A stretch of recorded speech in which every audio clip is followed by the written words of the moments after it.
Nero Joseph atabuse ebintu bimusule bikubyeri kusaidi umukubye akudde munde tagudde mafumu gali gebateeka ali gebafumitali mu maaso musabo mwennyini ati jukire tisabo nkugambe nga woliyingiramu gazi oshegera gazi wano nga oyingiramu enga lyali gazi nnyo by the way lyali gazi shegera gazi monde sitazo muka suka Joseph atabuse ende kwasudde eri musabiza agamba ati agudde mafumu g'abandi abana akagundi kabanga akakira osigera kaba kago nenga kalinga kachira kambuzi nenga kampi osiga kachira kambuzi wagira ati wakona kata kaba kachira ise thread ne form of akachira kembuzi na wakona ku mutwe wati ono kuchibega ati osigera wakugamba yanjuluza ki engalo ebibalozo wawonemo masupapa mubi watu watemu awandama lususu wagamba gira woti sibu waddo aina nga thread ngerikere ensimbi ngana jayambala ku mutwe osegera kati wajambala ku mutwe nakubako obwana olubugo osegera olubugo nga style yabambwa engeje balwambalamo ngola webambala omushanana agwambala osegera weti kati ayingira mu muyingire kati ogenda olaba yesika na mazote yako olubugo oyo yesika wiye kuba ebikonde mugundi nogate Tyson ekuba ebikonde mu kifuba nogate Tyson ogenda olaba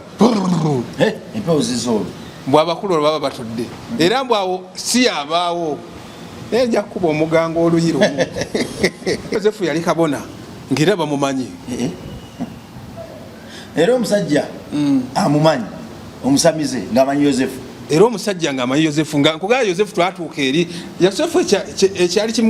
kinewunyisa ku Yosefu nga buli wetugenda wonna mwana tolwatuuka Yosefu nagenda olaba akutta akasumbi alina byanywa akasumbi bwemwayingira mu ssabo Yosefu yakwatirawo akasumbi natandika okunywa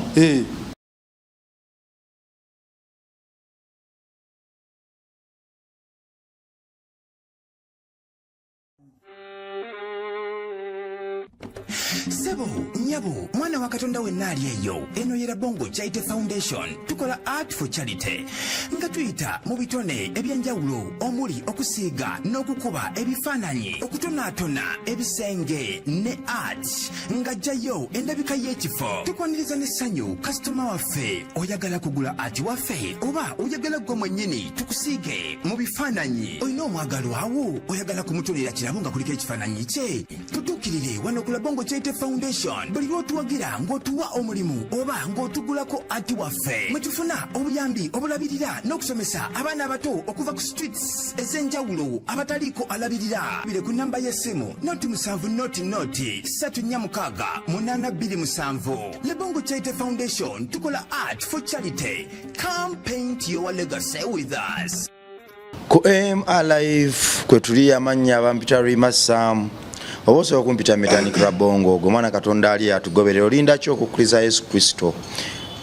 ng'omulokozi wo olinda ki tolinda bide tetumanyi ddi we tuligende bwe tuliddirayo waka so okuddayo waka nga tokkiriza ekino kyabulabe obutenkanika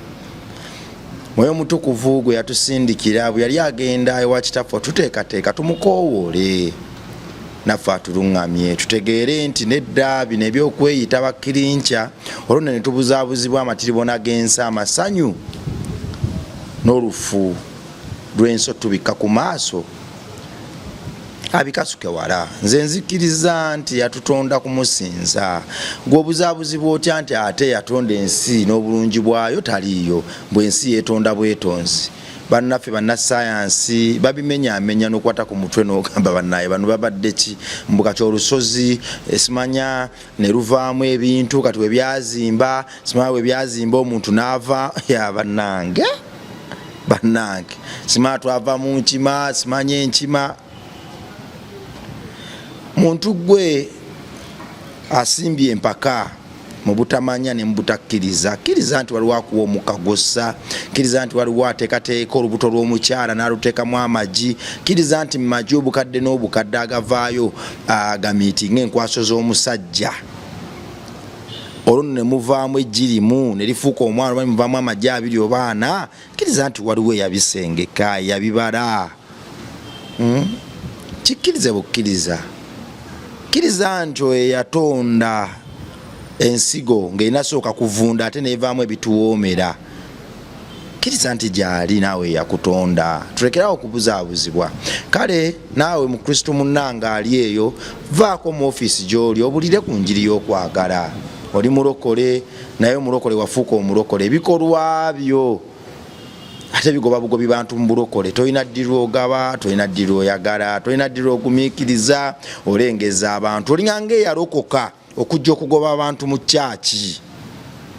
Oyambala bugalubindi n'obuteeka wano wansi w'amaaso n'osiiga emimwa, olwo n'obadala abeera, n'obadala abakuba ennanga, n'obadala abakulira okuyimba, n'obadala abasiimuula. Olabira ddala nti bo mu nnyumba ya Kristo tebalina mugaso, gwalina omugaso. Naye weerabidde nti oyo asiimuula bw'atabaawo kyaki ebanjama ekitenkanika. Akuba ennanga bw'atabaawo mwoyo takka. Era abantu tebayenda deep, era services ziba zibbawo ekitenkanika. Oyo omwana gwolaba atunda amazzi ku kyaki bw'atabaawo, abantu bayinza obutajja ku kyaki kubanga ennyonta ebaluma n'ebatta. Kakati omwana oyo atunda amazzi ku kyaki oyo agatembeeya, wandimuwadde ekitiibwa nti ate akusikira endiga okujja mu kyaki yokuba ziba tezeeraliikirira wakujja kyakunywa. Kale gwawo bonna bonna obayitako n'obadala, obalabanga ggwe oba Katonda bo batayagala ggwe gwayagala. Kugamba mulokole beera buvunaanyizibwa ekitenkanika okkirize nti buli ttaffaali lya mugaso mu nnyumba ya Kristo. Bakama bange abantu bano Rabboni Charity Foundation tuli mu kuzimbira abaana ba ku luguudo ssomero, okusereka essomero lino batusabye obukadde 8 mu emitwalo 4. Essaawa zino twandibadde tulina tutuuse ne mu kusereka, at least singa tulina ekitundutundu, naye nafunye okwolesebwa munda muli n'okuteesa munda munze. Naye ndaba nti twazimba essomero ne twazimbirako ruumu ya byamikono. Ate waliwo bannaffe bammemba abalina abaana, ng'abaana bano almost bakulu, okusoma kubaleseewo, abamu nga okusoma bagamba kuganya, wadde nga ffe mu ssomero lyaffe engeri gye liri nti lyaffe omwana ne bw'anaasoma P1 emirundi 10 essomero tetulina pressure. Kakati bannaffe abo ng'ate tetwabalowoozaako, twalowooza ku primary 1 primary 7. Kakati ebyemikono bino nga twagala biteeka mulimu ki mu ssomero nti omwana wava okusoma P1 ku lwokuna ng'asoma ebyemikono weebityo. Kakati ne twerabira nti ate waliwo abalina okuba mu full time nga bo basoma bya mikono, kusiiga, kukuba nnanga, kukola ngatto, kukola nsawo.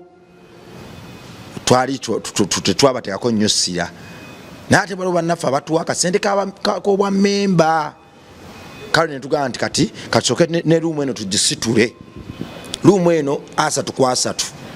tugisitule, abaana bagenda okuba nga batungira, okusiigira n'okusomera ebyemikono, naye tugisitule tuke ku level ey'okusereka. Olwo nno tusereke lumu.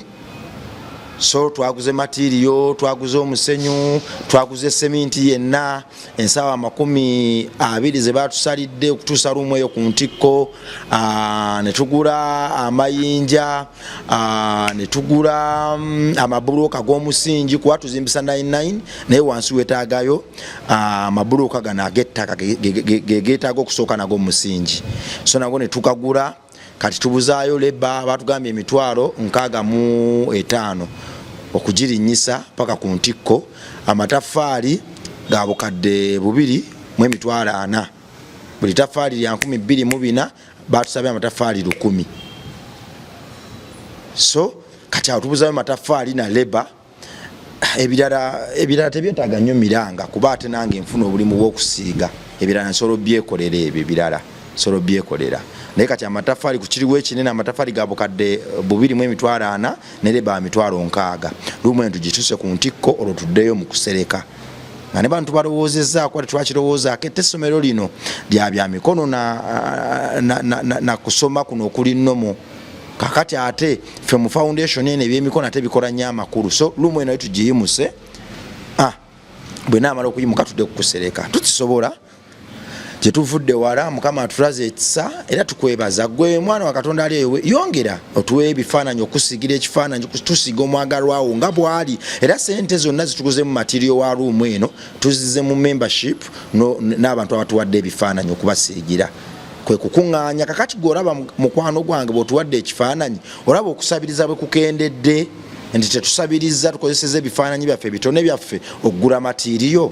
olabye gwe bw'otuwadde omwana okuba memba akasente kano wetukakuŋŋaanyiza tukagulamu ebyetaagisa okuzimba room eno abaana mwe banaakolera ebintu ebyo singa buli foundation etandika ekintu ekyo nti okuyamba tetwetaaga kuwandikira muzungu n'omubbaluwa nedda gwe mulokole munnange mwana wa kintu munnange osobolera ddala okuyamba foundation ya wano nawe atandise obuweereza osobolera ddala okuyambira ddala mu nkola entuufu nti omwana tomuyamba kusabiriza oba kuyiga kusabiriza muyambe kweyimirizaawo nakuyimirizaawo balala akiyige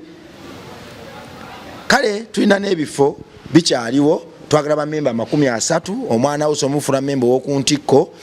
asoma okuva ku primary 1 ku primary 6 nga basoma n'ebyemikono kakadde kamu n'ekitundu gwe bw'otuwa omwana ebyokumuwerera ng'obivaako ffe tumukuddizayo n'emyaka 18 nga tumuyigiriza buli kimu oli mitala w'amayanja omwana akusobedde wao neyaŋŋambye nti wali omwana gwalina myaka 15 ebyokusoma byagaana mutuleetere gwe tujja kukulaga omwana ow'emyaka 15 wa mugaso ki tewali mwana musiru gwe mwana wa Katonda ali eyo just byabasoma byabalina okukyusaamu katini olwo n'amasemase kale kakadde kamu n'ekitundu sasula omwana omufule memba ow'okuntikko omutuwe mu kisulo tumutereke tumukunjule Matthew 5:16 essomero lyoke ligenda okubaamu nga okusoma Bible nkola okuyiga okusaba nkola n'okusiiba tujja tekangawo ennaku zaffe ez'okusiiba mbaano omwana ave buto ng'amanyi nti omuntu asiiba n'alongoosa omwoyo gwe n'agusembereza Katonda asaba bw'ati kugamba tugenda kuba matiri bonna gwe amanyege gye tuzimbamu ebifo byaffe bwe njoga kulabo Charity Foundation manyi kyentegeeza kale mukama mulungi akaseera konna weewaawo omukulu yesebo webali kwambala t-shirt hashtag no to Sodom among children tosiyaga omwana omuto tusonyiwemu gwe weeyonona ebibyo paka bw'olikkiriza ku Kristo naye omwana omuto muleke kubanga ffe essuubi lyaffe na liri mbaana emiti emito gye gigumiza ekibi kati nkuyite Saabalogo omulamuzi updates mba sijjewo kiri ekitiibwa kyo kubanga agenda ennyo mu malogo aba Saabalogo aye nga tetaba Saabalogo kisinziira mbeera ki yamusindiikiriza ogendayo naye nga anyways amanya n'eddoboozi mulamuzi updates nesimye nnyo okuddamu nate okulabika ku Mechanic Club Bongo Live beebaza nnyo abagoberera stories zaffe ez'enjawulo eneeno yennyini story eri eyasooka eddogomo wino abantu babadde basaba part 2 nga bagamba wamaliriza otya mukomyewo nga webagamba ye yalokoka oba akyali mu masanamu walokoka oba okyali mu masanamu awo natugenda tutuukawo tugambiddewo abantu ne bakkakkana kubanga pressure eri waggulu yalokoka kati yalokoka tugenda tutuukawo awo kale twakoma omulamuzi ku TikTok gwe mulamuzi updates ku TikTok bagenda following twina YouTube channel mugende ku TikTok muteeke mulamuzi updates baleti n'obulango waaw twakoma wali nga Yosefu erinnya eryo saagala dyogera Yosefu linnya lya muwendo mu Bible naye Yosefu yeerabira omuwendo oguli ku linnya eryo bwakutwala mu ssabo ogenda otuuka mu ssabo nga Yosefu tayimbye ennyimba za lubaale woowe buli luyimba lwe baleeta Yosefu alumanya okufaako obufyera eddoboozi yaliisa namu yazikulembera Yosefu akututewo omusamiza gambye bakulogedde mu munya naye kakati nze njagala nawolovu eriko ekirevu wetumikkiriza mu ddoboozi erijjudde okutya obuuziza omugundi omulaguzi nti naye yenze okuva okukula okutuukawa saako ddoboozi nawolovu erina kirevu nze ekirevu nkiraba mu mbuzi okakasa byo akuvumiddewo agayegga kati okyali mwana muto tojja kuwona oyisaamu abakulu amaaso ombuuzi otya nti tewali nawolovu erina kirevu nga nze olwedde emizina zinzirabyeko watuuka ew'omusanamu omu ng'ayina enkoko eyina ebintu tetegerekeka nga n'omumwa yagusala olulimi lw'enkoko luli wabweru. Awo nno nenteekako eddoboozi lyange nenzikaatiriza nti abasamize bayigaawo bo baba n'ebintu bikangakanga byokka buwangawanga, naddira akawanga k'omusota n'akateeka mu nsonda, ebyabwe tebiba bya ddembe. Kyekyaddako kati awo nga episode yaffe eri we twakomanga mbagamba bansabye Nawolovu ey'ekirevu. Nawolovu ey'ekirevu eyo sigirabangako era simanyi nti gyeri, sikiwuliranga nako nti waliwo Nawolovu eyina ekirevu. Kati mu kugezaako omugambo owaayo jjajja sirabanga Nawolovu yakirevu ansalira akakadde kamu emitwalo 8 naŋŋamba ya agenda gifuna nga sente mu butuufu sente nnyingi era navaayo saayambibwa. Neŋŋamba Yozefu nkubuulire biganye sente ze bansabye nnyingi n'ekirala Nawolovu ey'ekirevu nze ngenda gijjawa. Nga Yozefu kati Yozefu jjukira oba we yali akula yali alabye ensi, waliwo abantu abatandika olaba ensi at a very tender age ku myaka emito nnyo. Kati ndowooza Yozefu yali yatandika ensi nga mulenzi muto nnyo. Weewaawo nti yali era si mukulu nnyo naye kwegamba okusinziira bye yali amanyi ng'olaba bisinga ku myaka gye. Okye emyaka mito naye nga byamanyi biki bingi. Mu butuufu kati awo navaayo nsanyaladde nensooka ŋŋamba kansooke ngume n'eddogo lyange. Kuba Yozefu kati Yozefu we twava ekkooki, Yozefu ate yali antwala eyo saidi zeeyo ng'oyise mu mabire eyo oba Kakira we bati eyo ng'oyingiddeyo mu bikajja eyo yaŋŋamba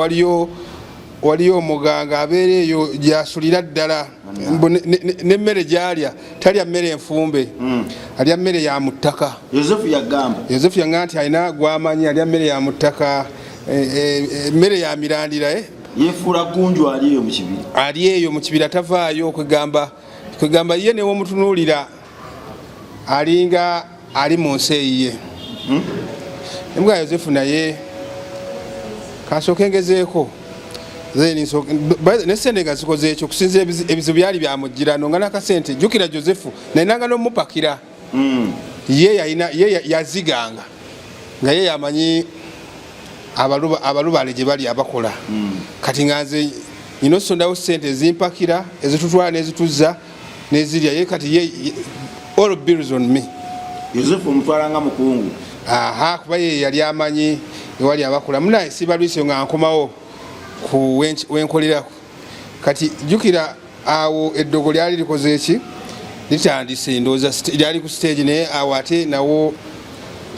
tugenda tutuukawo tebyali byangu. Eddogo lyatuuka ne liva ku bizinesi kuba lyali giyinze kati ne likwatanga nze omuntu osegeera n'ebyo lyantuusaako baganda bange abali eyo embanyumiza muyinza okutulika ne mukaaba kuba nayita mu mbeera ey'okugezesebwa, nayita mu mbeera gye sandiyagaliza muntu yenna ali eyo kuyitamu. Etandikira bongo tukeera okukola obusuubuzi ebimu ku bifuga obusuubuzi. Time have to be time punctual, olina okuba nga okwata obudde. Etandikira bongo natuukanga wenneebaka nyinza okwebaka nesumuka ssaawa nga 12 osega oba 11 awo nenga sigenda kuddawo kwebaka nembeerako ku ssimu yange. Ntandikira bongo simanyi kintu kyanyambalanga otulo ne tunkuba ngenda okudda engulu nga ziri ssaawa 7 ez'emisana. Omusuubuzi asubula 12-11 tubaleka ekinene nnyo ssaawa ng'emu. Omusuubuzi alina okuba yangidde ddamu ssaawa emu kuba kati awo okeera ennyo of course tewaba najjaamu obimanyi. Kati nze nga nkeera ssaawa nga 12 oba saa 11 naye nga sigenda kuddawo kanneetegeke mbereko ne ku ssimu yange. Simanyi kintu ngeri gye kyanyambalanga otulo ne tuddamu ne tunziba ngenda okudda engulu nga ziri ssaawa 8-7. Kati kitegeeza olunaku luba lukoze eki? Olunaku luba lufudde kuba kati gwe ŋŋamba otya nti omuntu ali serious ogenda okukola banno bakedde ssaawa emu banno bakedde saawe mubagamba ennyonyi enkeeze yeri ensiriŋŋanyi nga gogera saa 7 Metanika Bongo embeera yeyongera okuba enzibu ku saidi yange nti natuukanga okumanyanga eddogo libi. Metanika Bongo waliwo ekintu ekyantuukako. Omukazi nali nafunye emaali ya looni eggulo limu kati enkeera n'enkeera nkubemu nali nagifunye kawungeezi kane ngamba nja bukeeza nkokola enkoko nja gikwata mumwa nkeera enkubemu weziwera ssaawa 3 nga nzigyemu ku ssente ngende nkoleki ngende nsasuleyo oba oli abo banyongeyo ne ku maali kuba kati bino ebyemaali enkadde wotundamu olina okuzzaamuko okitegeera kati mune nga nfuna omukazi yali avuddeyo Arua ng'ajja yali atwala pieces nga 10 ku mutwalo okitegeera jukira eri bamperedde nga ku nnusu 6 kitegeeza nali nja kufunako amagoba agali wakati w'emitwalo 4 ku 3 nga nzigyeko ki looni kati awo nali nja kisobola kukola ki kuddamu okusituka nti wenfunako amagoba ga mitwalo 4 nesooka ngamba ndikansooke 10 ndizze wano okitegeera nzizeemu 3 nti wempayo wengula emaali ya mitwalo 3 ne banyongerako emitwalo 3 basisituse kati munaye ng'omukazi asiimye pieces mmeka 10 tumaze n'okuzipakira okitegeera mu bino ebideeyo ebinene by'abasuubuzi babasuubuzi kyenyogera kuba kitegeera kozi abasuubuzi baba naki mubulamu abwe oba kireya kiyinza oba nga kya 3 kiba kinene kiro nga 2 okitegeera kati omukazi nga tumaze okukkiziganyiza yali muguziza mutwalo kitegeeza kale akadde kamu omukazi n'agenda ajjeko ssente ndowooza wano kashati handi yalinawo emitwalo 4 nagamba n'agenda ajjeko ssente 6 azimpera omu omukazi oba yalina maama we nga ali mu ddwaliro ng'amazeeyo ebbanga naye nga ndowooza waliwo omulwadde goba naye nga ali promising respondinga positively eri eddagala ng'olaba waliwo essuubi nti agenda wona omukazi nga ssente azijjayo emitwalo 6 bamwokya essimu bamukubira essimu nti maama we afudde omukazi eyali agenze okunona ssente ansasule ate nagenda olaba akubye omulanga nagenda ku mobile money muyoolawo buyoozi ng'ate nze amuyoolawo buyoozi na maama we akutuse dogoli mufiiriza maama we akutuse kitegeeza ki nalina kuzungulula maali kuba kati omuntu afiiriddwa maama we ng'ate nga aba akyalowooza ku byemaali kuba ezo sente zenyini kati programu eba ekyuse eba erina kujjayo ki aba alina programu yakujjayo omulambo guvudde gutya teekateeka za kuziika lwe lunaku ndowooza lwe lunaku Metanika Bongo bagamba amaziga g'omusajja gava wala naye lwe lunaku lwe nayoza ku mmunye Metanika Bongo omanyi kyekitegeeza okubanga otuuse mu kaseera ng'ogamba leero Katonda nange anviiriddeyo anzibuludde nkomyewo muki mu game oba olaba nti okomyewo back on my feet fully back on my feet naye ogenda olaba omukazi mu butuufu naera nazingulira buzunguluzi engoye nenziza ku mudaala naye kyolina omumanya engoye enkadde ezo time etekinga omuntu okukola selection y'engoye 10 kuba engoye enkadde buli lumu lwefaanana lwokka tebiringa bipya tojasanga t-shirt nga zino oli ajjaga kano ne pieces 5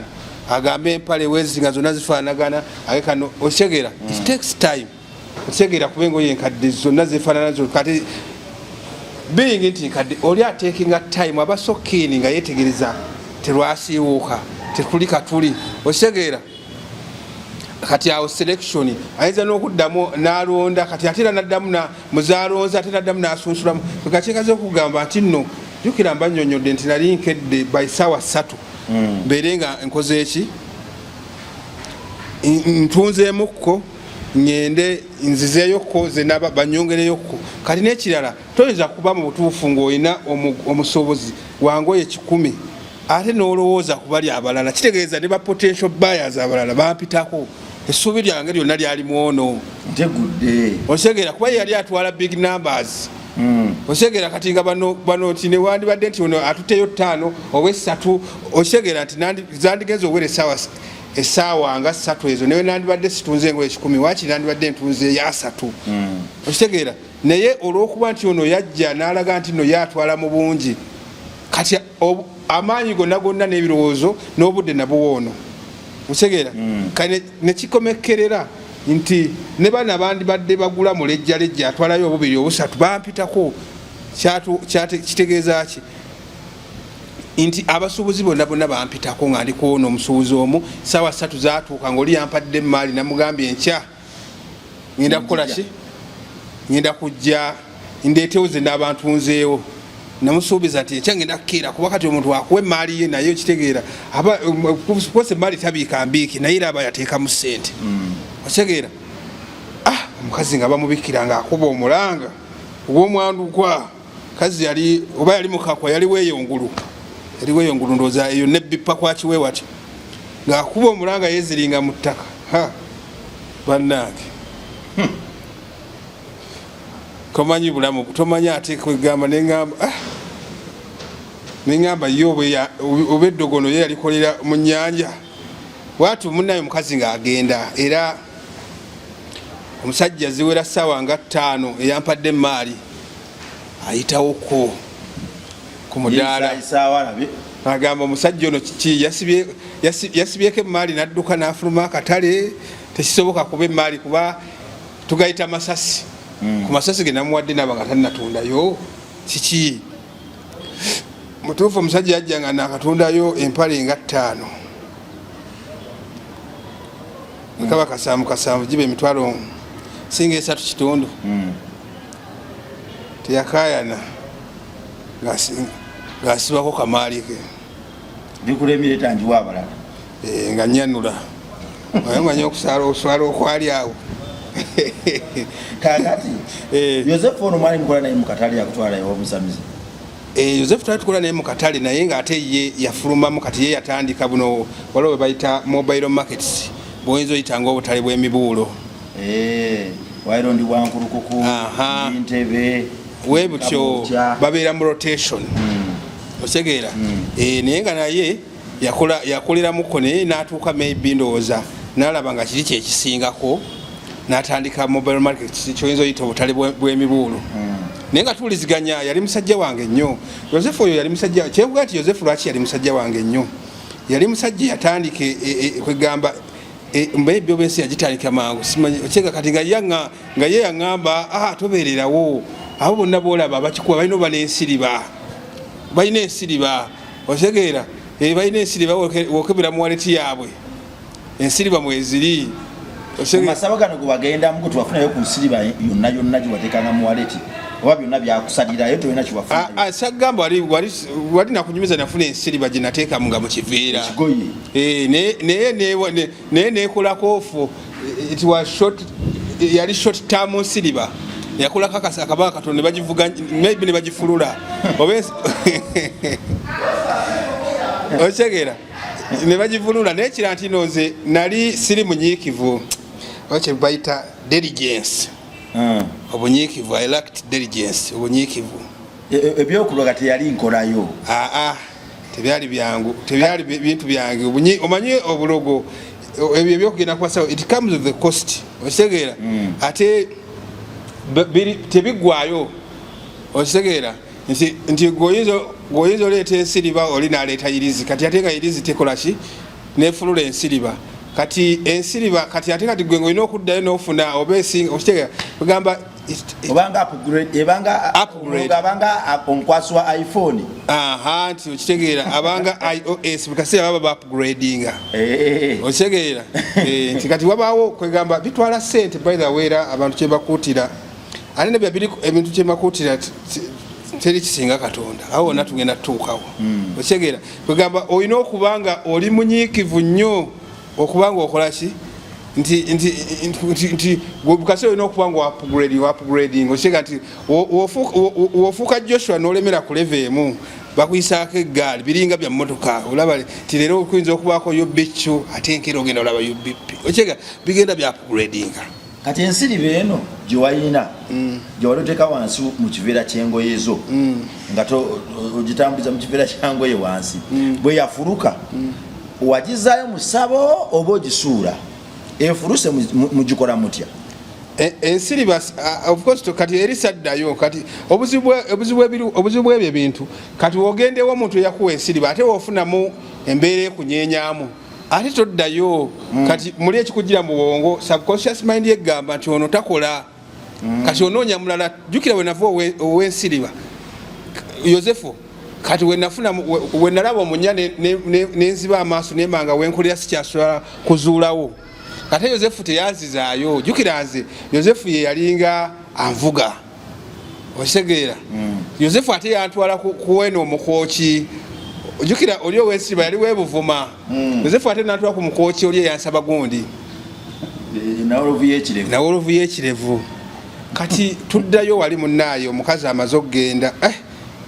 engoye bakoze eki baziwambye teyaziwamba yajja n'atwala ezizo olw'ensonga nti buli muntu yenna aba ayagala kufunamu ssente kati ye omuntu okuwa emaali eyo ekisooka oba omulaze nti olina maketi ti ebintu bikola ki bitambula okitegeera wakisinga yasangawo nga emitwalo 2 okitegeera naye kati yasangawo ovukosi kati yasangawo emitwalo 3 n'ekitundu kitegeeza tebikola ki tebitambula naye ng'obuzibu bwonna bwava wali wenna bannyonnyodde nti omukazi ono yajja okungulako ng'amaze okumpaakingisa engoye ne bamubikira maama we n'akuba omulanga nga tannasasula kati kale singa yali asasudde n'andyebuzaabuzizza otegeera naye obuzibu yali tannasasula yalina emitwalo 4 ku nsawo n'agenda ajjayo 6 ku ssimu mu kujjayawo ssente omaze zijja bamukubira essimu nti owaaye maama wo olumbe gwe gubali lubala embirize ku kitanda amaze nassa ogw'enkomerero n'akuba omulanga n'ayogera mu lwe waabwe ndoozi ali mukakwa saabitegeera kati munnaayo omusajja era bw'atyo n'akola ki najja najjawo engoye omuliboota yajja najjawo n'atwala engoye ze kati ate awo obulamu nkugambye ndowooza awo eddogo lyali litandise okuva ku bizinesi nga litandise okukwatira ddala nz'omuntu bitandise dikwanze kwambaza ebisiraani fuse wa kipali siraani furuku okumanyanga eddogo ly'amaanyi ng'otuuka n'ofuna omuntu ng'azze okukugulako mulamuziganyizza ng'olina mu kupaakinga kati ne baba wamukubira essimu halo ndi wano kuhaamu sooka onkime kati nagamba naye kasooke nkole ki nkime ono okitegeera kasooke zipaakinge engoye zaa tozitunda wegayiride musajja gwe zise wano wamabbali nadduka okukima omuntu kuki ku mulyango aba kuhaamu awo tadda olw'ensonga nti lwaki tadda nti ate eyo gyasangira nga bayimba jjukira tugeze badde otula mutwalo gyasangira bayimba ebintu byebimu byobadde omuguza jjukira ye tabyawula tajja mmanya nti omutindo gwaki gwanjawulo 5 baka 7 naga ate kati okudde eno ensindikagano oluusi nekkuba erimufulumiza lyakunoonya bunoonya yagamba ate kiki sireseeyo sente zange mutendeku lwa bongo kati awo wonna ndoozanga eddogo at its best at its peak ngozanga eddogo leku ntiko yaayo ekyasinga okummalamu ate nemanya nti eddogo gyeriri era eddogo ly'amaanyi oyo yenna awakanya eddogo yoyo gwe batannalogako atannaba kufuna ku effect ya ddogo waliwo bano abantu abali ku kkubo abasajja abafere b'oku kkubo bono abakola ki abagamba nti jiini eno ya mitwalo emeka oba gwe mu kitundu naye nga jiini ni actual sense ya mitwalo nga 3 oba oguze makubo matuufu banyo ku kkubo kali n'agamba gwe mu kitundu n'owaayo ekyebiri kitegeeza n'akupaakinga jiini yennyini eyo n'agikukwasa n'omuwa ekyebiri okitegeera kati omuwa ekyebiri aba alina kuddiza 10 mmeka kati awo nakwekyangirako olowooza jiini eno eyinza okuba yayezo se naye musajja gwe kati awo in protest akuddiza lwasa jukira olwasa okitegeera alina engeri olaba nga akutta ekyebiri naye mukugira nti asooka nakujjaku nakuddiza ki olwasa jukira olwasa oteeka buteesi mu gundi mu nsawo oba wasootinze dda asoka nakanya n'owunga jukira gye wano gumu kitundu naye nga gula jini yandibadde ya mitwalo emeka 3 kakati n'akupaakingira n'omuwa ssente n'akukwasa n'okukwasa kati awo n'ateekawo embeera biki eno jini osimanyi kati awo mukukayana nawe mugamba mpa ssente zange okitegera ate gwa ngambye agumu kitundu musajja kati awo mukukayana muprotesti awo olaba nga akuttaako ebiri naye nga kuliko akolwasa mukunyiga akunyiga kalwasa ekyebiri nakisigaza tekiniki okitegera kati gweokwata bukwasi mu nsawo n'okolaki n'ogenda yowokawo in protest sokoleke jini ogizira n'ogimulekera ati kati akuddiza sente naye nga oba omuwadde nga kyegi kyebiri gambye jini yameka yagumu kitundu waddeyo kyebiri kati ayina kuddiza gumu kitundu nakukwasa jini nga agipakize mu kaveera okitegeera agizize mu kaveera waddeyo kyebiri ayina kuddiza 5 ye ateeka akuyetingawo sinaliyo ebaleetera okuba nti nno temukkiriziganyizza era gwe naawe kati butakkiriziganya nawe n'omugamba jiniyo yiino nziriza ssente zange kati mukuddiza ssente aba wano n'ekyebiri n'akolwasa naye kati mukuwa wano oba olabye ekyebiri n'akuwa kalwasa naye jjukira oba wasootinze dda olw'okuba nti oba olabye ekyebiri kyo wano oteeka buteesi mu nsawo kati lwaki ndeseyo sitole omusajja lumu yali aveeyo wabweru banabo abafere b'okumwala ajja okitegeera ajja okungulako osegera empale za omutwalo empale 2 kisegeza kyebiri agenda kujjayo ekyebiri ng'alina mulwasa nga bamuferedde eri naye kakati ye yagambirawo nze akoze eki kati yampa kati ye ofcourse ye kati jukira kyali muli bwongo tuginamu kyebiri nankwasa ssente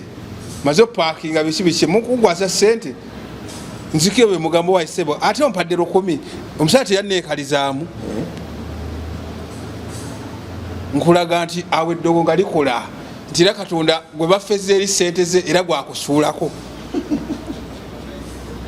omusajja tandeetedde poliisi osegera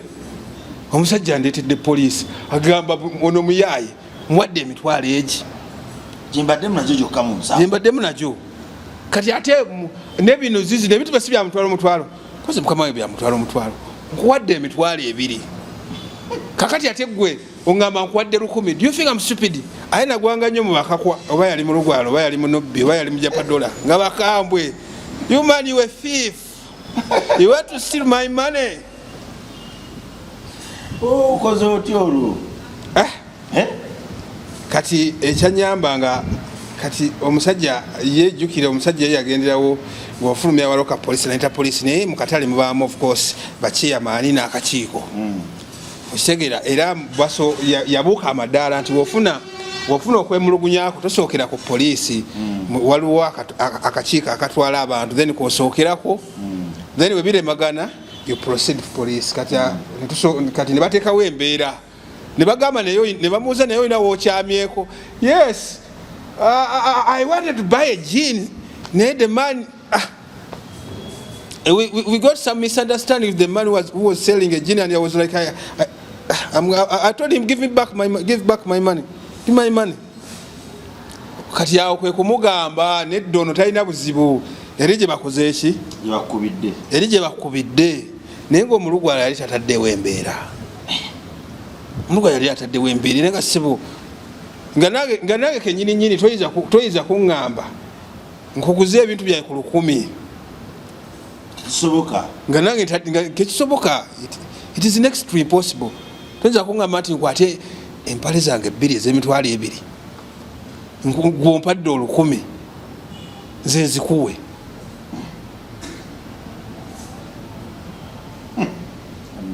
osegera kati munaye nga babiyingiramu nga bamunnyonnyola omusajja ng'akola ki ng'agusala omuliro ng'agusala osegeera kati embeera ng'egenda bwetyo ng'olaba tebikyagatta osegeera ng'olabira ddala tebikyagatta n'otuukira ddala nga kati of course ng'olina kuddamu kwesalira magezi osegeera nti ogenza olaba ogezezzaako ogenda olaba naye nga buli kyosiba kyekikola ki naye Yozefu wategedde Yozefu jukira nga we nabagambe nti yali yadda mu butale bwa mubuulo naye ngaera of course tebubaayo buli kanaku ayinza okubanga mu wiiki akolamu ennaku ngaoba nnya kati ngaennaku 3 ajjawo ezo ennaku 3 zatakoze abaanoonya maali okyera ayinza osubulira ennaku nga 3 otegeera tinamanya nti nezo ennaku 3 zasubulidde zigenda mutambuzanga mu butale busatu nti asubule maali nyingi namanya nti nonjagenda mu katale wekati esigalewo ngende wekati babeera mu rotation nga bwebimanyi ebyokunoonya ensimbi e Kampala wano kati muna Yosefu nga mukubira essimu because the situation was alarming, it was beyond monotonous nga binsuseeko ng'ate nyinayo omugezi wange nyinayo 911 wange Yosefu mu nsonga zino ezaki ezeddogo so nenkubira Yosefu nemuga Yosefu wategedde nze musajjawo ebintu tebitatambula osegeera ebintu tebikyatambula ebintu byonna biri at stand still otuuka okukeera omuntu oluusi ofunye omusuubuzi akubidde agambe tukwatagane sebo nva jjinja tukwatagane saawa emu kitundu making sure saawa emu oba otuuseewo byenjagala obimanyi nga engoye tebannazirondamu nkwesiga nzigiramu pieces west osuzuka saawa 4 kyokka nga omusaya yakubiddeko ne ku saa 12 nagamba sebo nkoze eki ndi wano namawojjolo ndi mukujja osegeera okukulaga nti ali serious ayagala emaali nomuga kale omuntu nakubirako saa 12 gwe nozuukukanya naye nga kyekireetera ekyo tigwe oluusi ngomala n'okwambala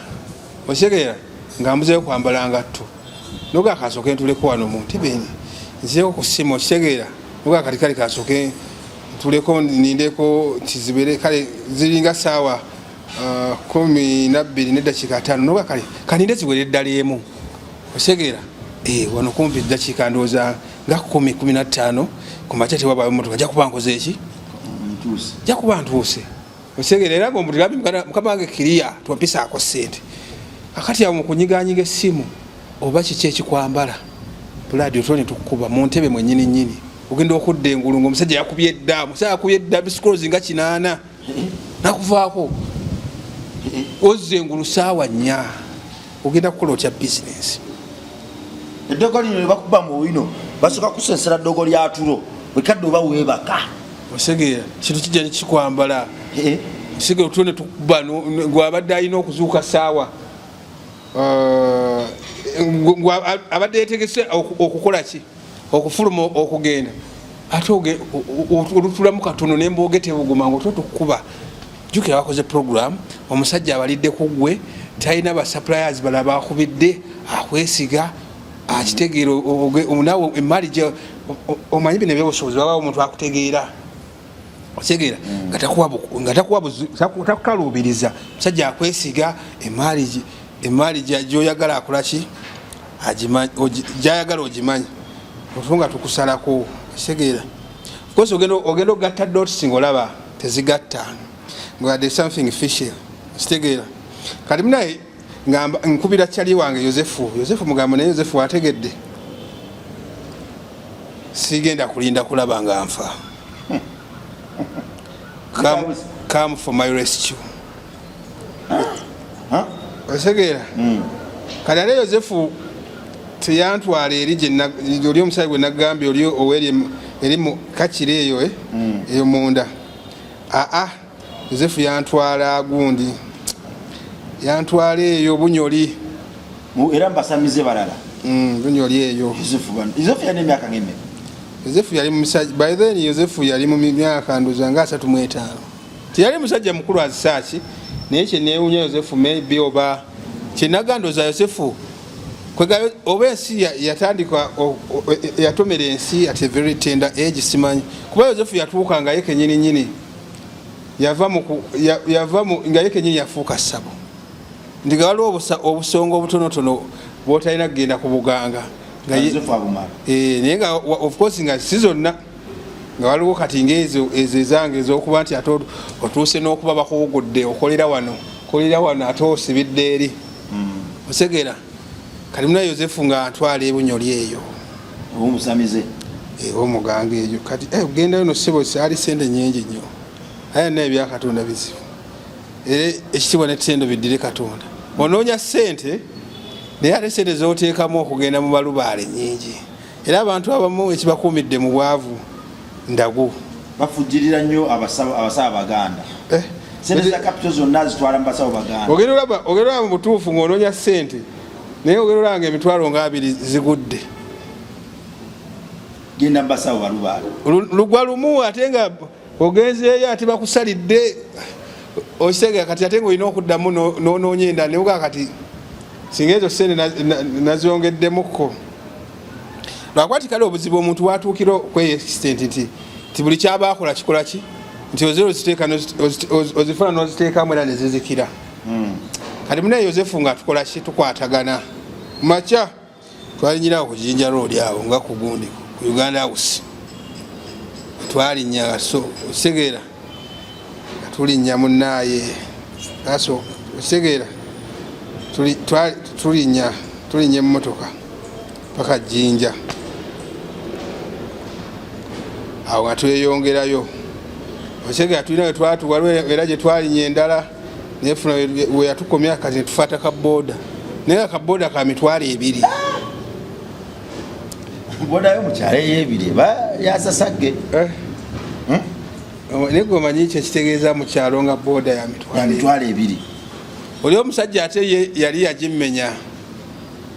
yali ye nga alinga ali mu independent state ani oli gye twagenda e Bunyoli omusajja alinga ali mu independent state kweganga alinga ali mu nsi eyiye gavumenti yiye omanyi omuti wegunagira weguti amatabi okitegeera omuti wegunagira weguti amatabi nibaguzimbako akasiisira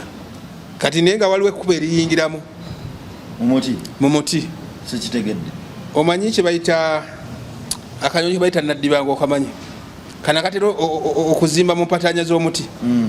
okitegeera ekiyumba kyako nekiba mu mpatanya z'omuti okitegeera in between branches then ko kajja nekatuuzaawo gundi enyumba yako ebisubi okitegeera kati noli kitwale nti just ekyenjawulo ekyaliwo nti oli yali ku ttaka teyali mu bbanga kitwale nti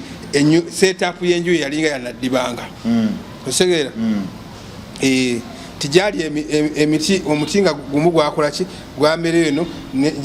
omulala negumere eno kati there was space in between okitegeera kati nga ye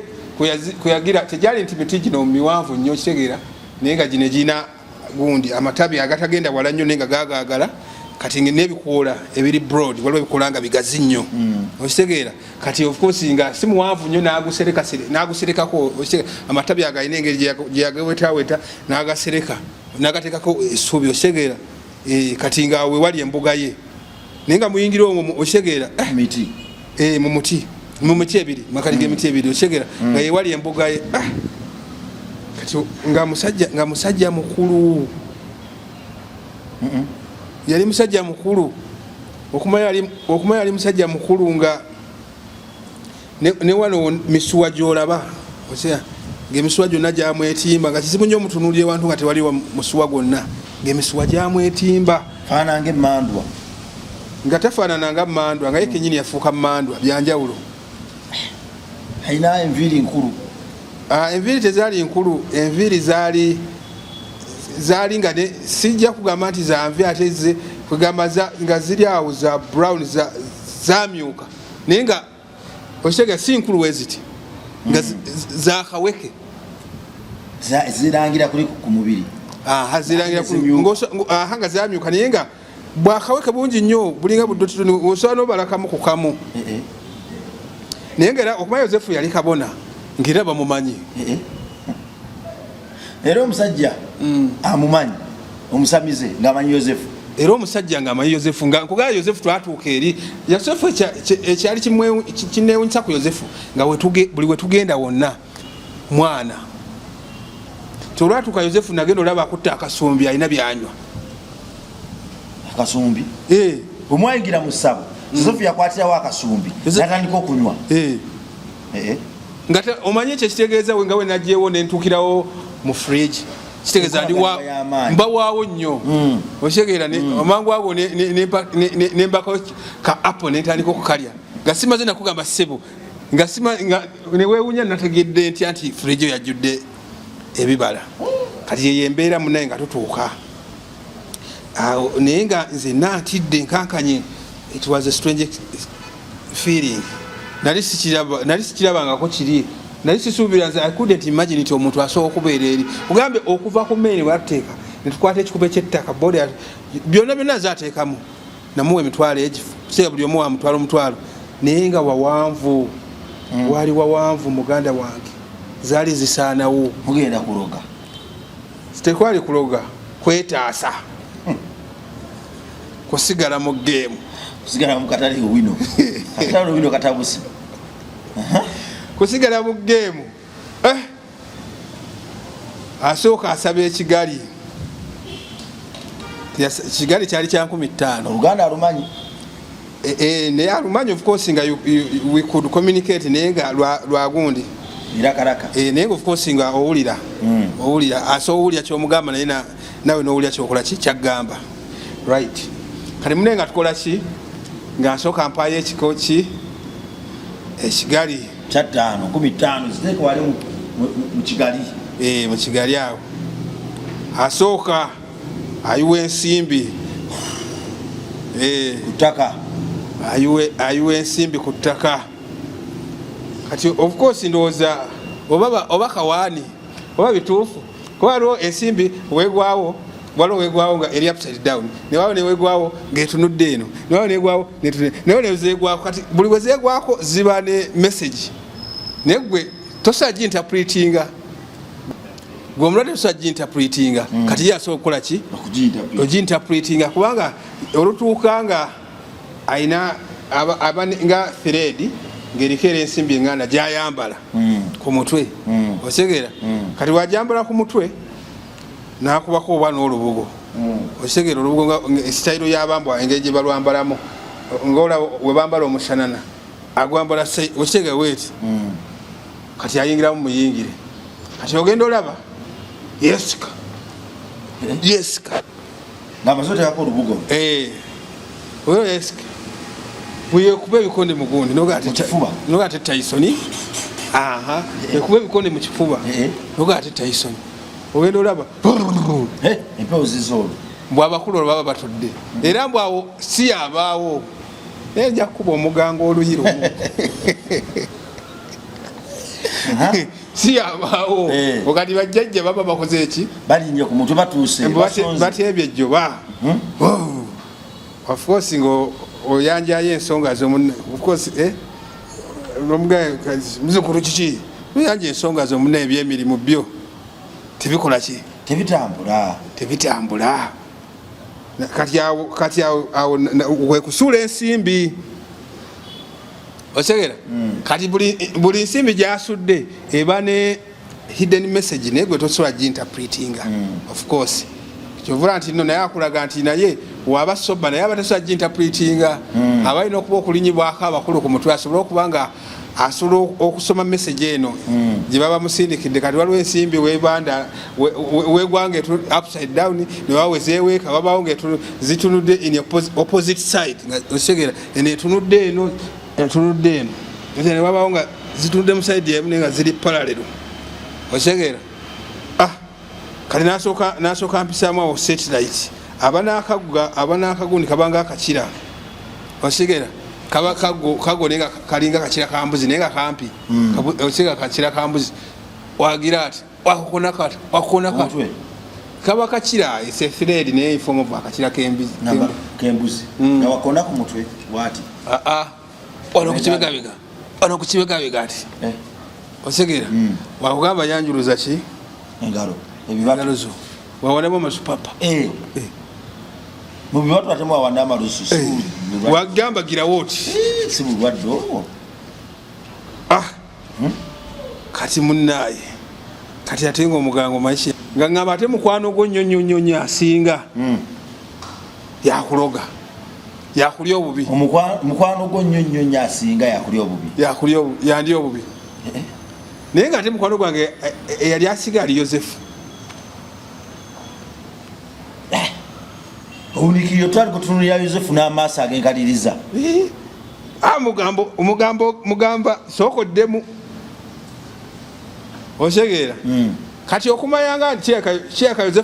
Yosefu alina bye yali yakola. Yosefu wali yeyalinga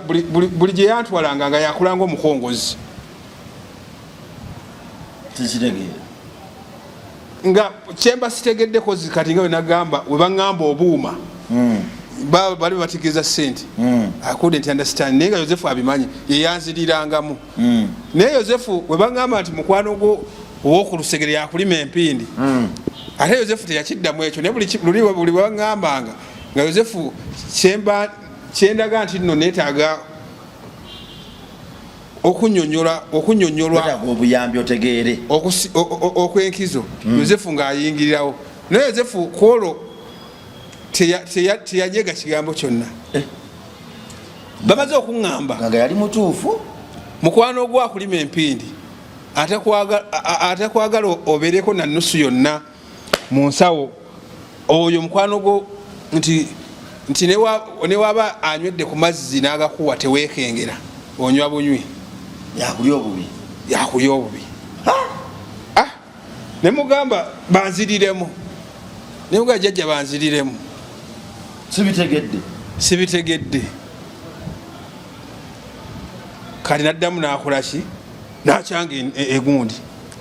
ensimbi n'aziyuwawo. Of course gundi engeri gye zaagwamu ezimu zaagwa mu ngeri gye zaagwamu mu kusooka n'ezimu zakyukamukko. Otegeera walubaawo a slight change mu ngeri gye zeegwamu naye ng'ezimu waliwo ezeegwako. Otegeera era yaddamu kyekintu kyekimu nandaga nti kati yakulaga nti obubaka bwakuwa si bubwe. Waliwo ababamuwa bakama be ndoza be balina satellite bali bantunuzaamu satellite. Otegeera kati alaga nti era kyekimu. Kati mugamba osobola okumuŋŋamba erinnya naŋŋamba abo bajjajja agamanyi tebagayina. Ne mugamba osobola kale okumpa description ye osobola mudescribinga beyond okuba nti mukwano gwange naye otegeera nompa obubonero. Noŋŋamba oba like outward appearance ye okitegeera. Naŋŋamba olina emikwano mingi naye ffe kyetugambe gwe mukwano gwo gwolabira ddala besti kidoowo yakulya obubi. Osega twandibadde tugamba mu mikwano gyo mulimu akulya obubi. Ekyo statement yandibadde ehanginga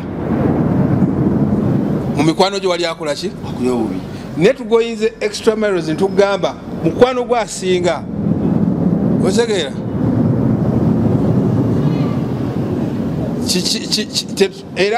era mpaawo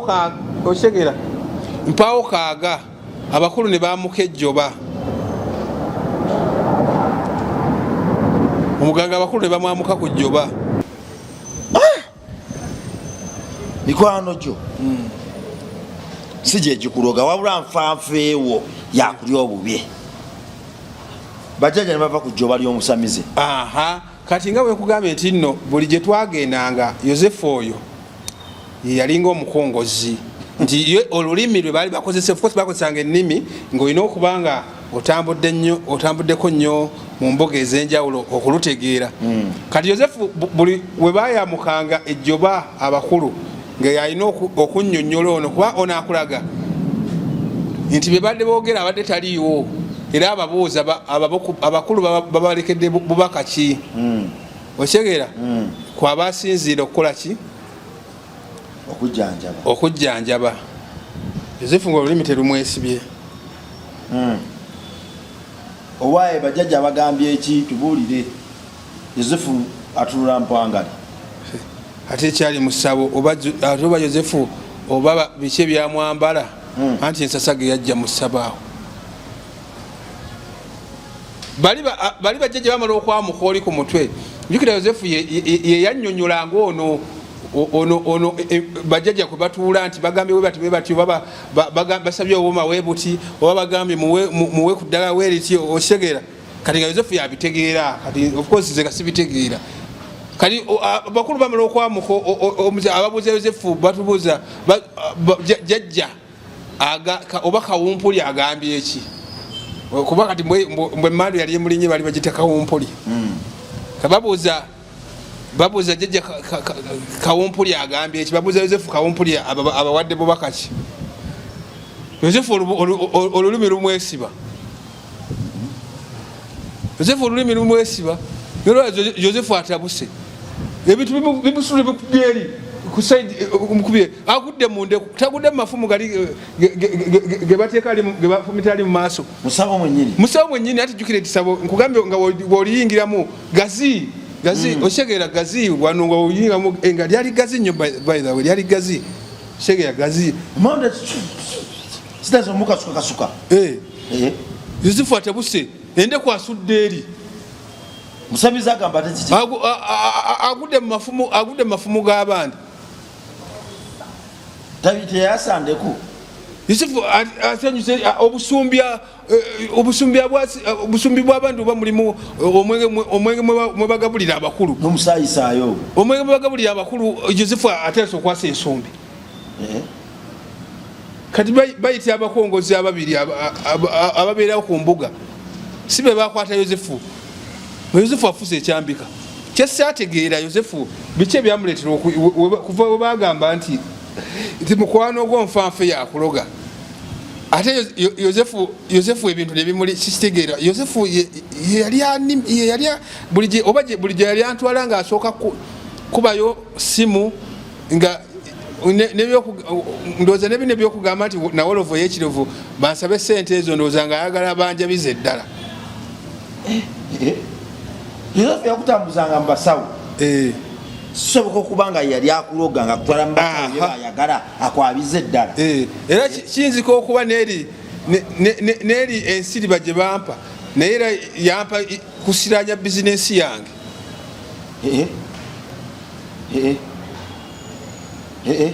kubanga kati kyesimanyi oba ono omulubale ye yali tali mu byakiyaye ono gye twagendako ebunyoli nti ye yayogera ye abakulu be baali tebakkiriza mu byakiyaye kuba Yosefu alina engeri gye yatabukamu gwe mwana Katonda ali eyo ndowooza paati yaffe eyokusaba etandikirawo yakkakkana atya mwavaayo mutya kyekyaddako yaddamu n'akutambuza oba waddukirawo mu kyaki n'olokoka oba watandika ssabo liryo ng'ebyekifeero obikooye kati kunulo oyagala kwesanamuna program badde kutusibwako AK Fashion za kunabukeera mukugu mu byakwambala oyagala kushanana kwambala okuba epate bagambe nti omukulu wuyaze kati pate ketandike nenge ekituufu kiri nti endabikayo yewadde abantu mulaalo AK Fashions ayina jumpers, t-shirts, enkofiira, jeans ova mitala w'amayanja ogenda mitala w'amayanja oli wa Uganda yonna azikutuusaako awo kunabukeera ansa zonna we ziri munsi y'okwambala nze nzikiriza nti gwe ategeera okwambala emikisa gikwettanira endabikayo kyekitiibwa kyo teweekuumira mu kusigalira mabega bakuyita ekisajja abamu batandika n'eŋŋombo kyomusajja oyo mugagga naye ayambala ogusaati gwonna gwayiikayiika tofuuka mujiga tewali muntu ayina ssente atamanyi kwambala ebyo bya sitaani byennyini ebyo ate oba otya ng'olina ssente Katonda akublessinze ne ssente ate ng'oyambala bubi mbw ate omugagga oli talina nnyambala ani yaganja omugagga talina nnyambala ebyo byabagagga talina nnyamba byakoma kubali bagagga abaliwo mu G9 abaali bakubba emmwanyi ng'asiba mu mmwanyi asiba mu nkoko asiba mu ki naye kati bano abagagga ba .com akuba kapolo ne kamutuukako ne kamutuulako